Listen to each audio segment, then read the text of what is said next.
Exercise is the cure for depression, faster than a speeding Valium. All it takes is a little something over a long time, and you'll be able to do it.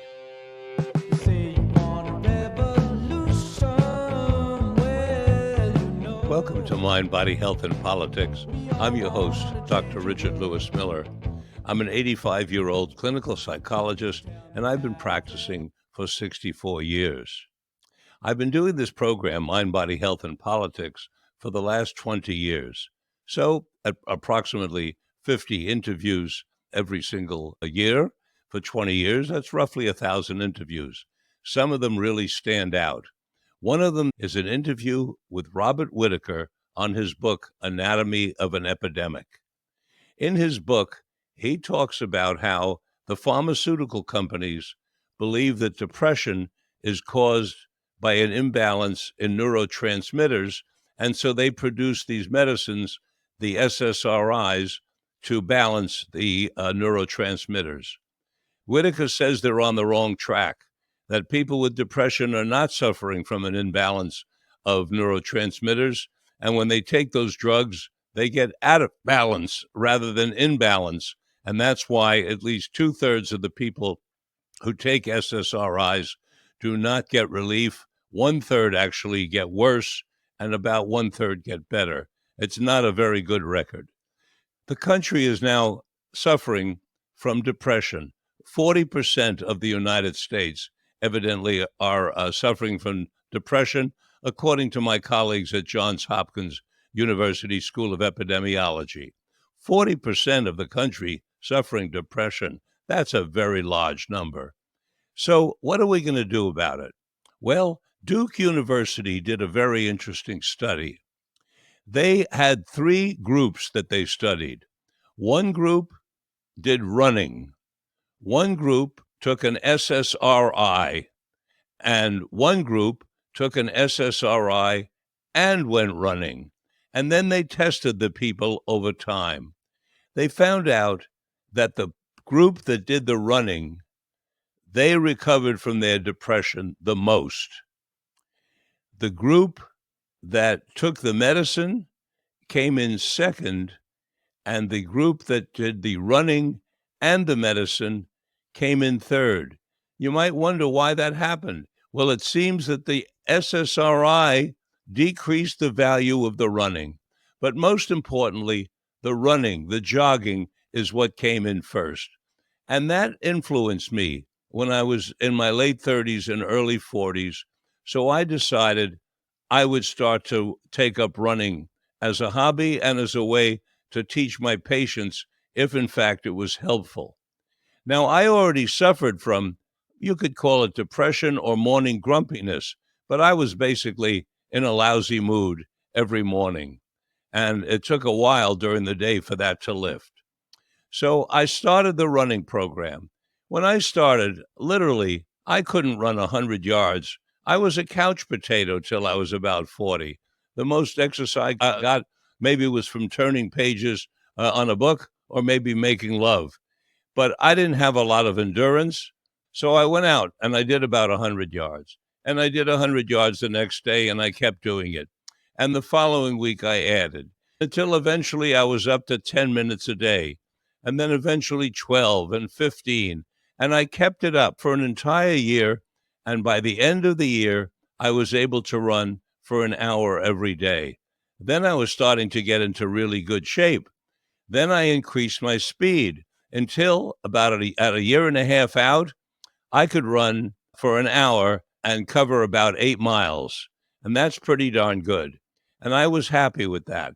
So then what I did was I went up to 10 miles a day, because there's a rule of thumb that if you can do 10 miles a day for 90 days, on any given day, you can run 3 times the 10 miles. So I did my 90 days of 10 miles a day, and then I went out and ran my first marathon. My first marathon, 26.2 miles, I did within 3 years of starting the whole program. That's what I was able to do. And I was just coasting along and getting into great shape in my 40s, late 40s, and I was running marathons. I took up an old hobby again, And the old hobby was motorcycling. And I was out there with the young people having a great time motorcycling. One day I was out with the gang and I came around what's called a descending radius right hand turn.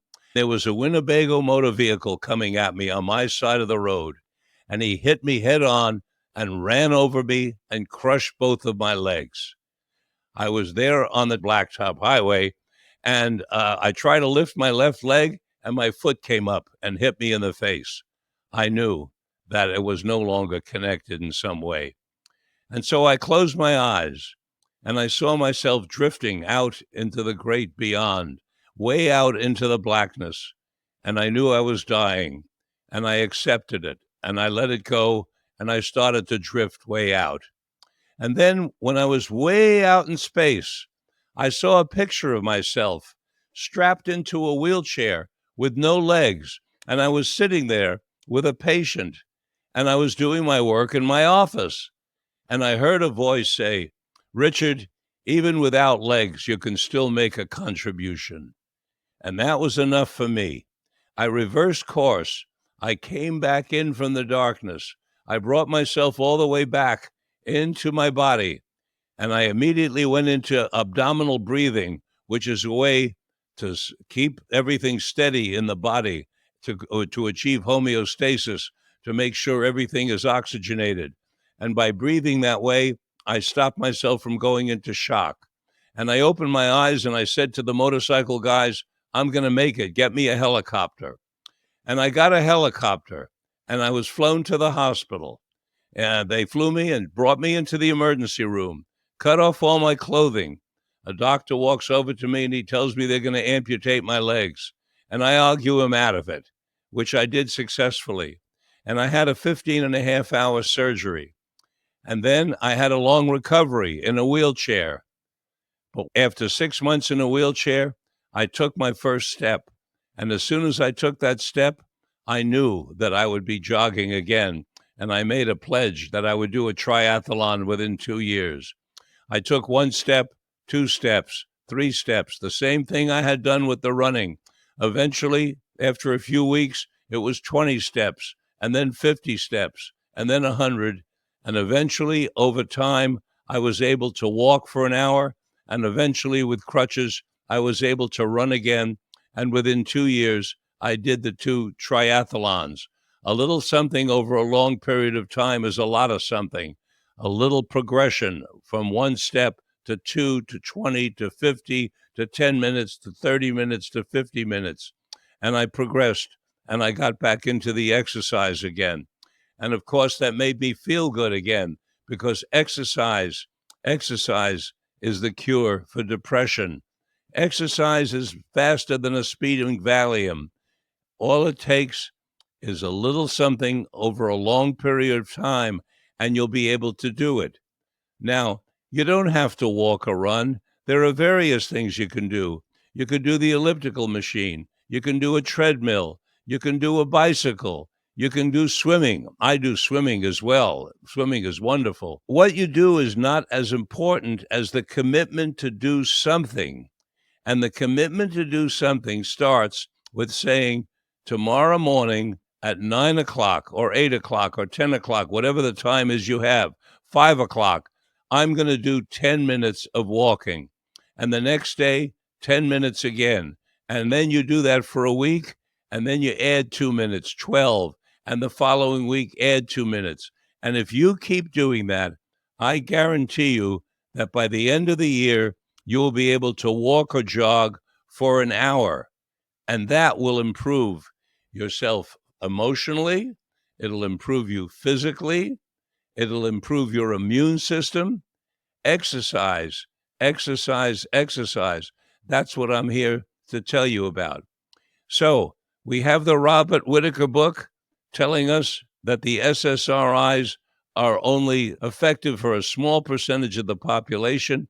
We have the Duke University study informing us that exercise is great for depression. And you have my method, a little something over a long period of time to get you into doing the exercise on a regular basis. But it will take that commitment. It'll take you sitting down, with your eyes either open or closed and setting your intention and saying, I am going to do this. Tomorrow morning at 9 o'clock, I'm going to do 10 minutes. Most people can walk 10 minutes. You may even be able to walk 15 or 20, but don't do too many to begin with. Set your standard to begin with at a low enough level so that you can increase it over time comfortably and never feel oppressed. Oh my God, this is so much to do. Because when you start with 5 or 10 minutes and add 2 minutes every week, it feels very graceful. It doesn't feel oppressive, like all of a sudden you got to fight up against it and you're pushing a boulder up a hill. We don't want to do that. We want to make it easy and fun. So a little bit of something over a long period of time is a lot of something. Until next time, this is Dr. Richard Lewis Miller reminding you that good health is worth fighting for, and it's essential for life, liberty, and the pursuit of happiness.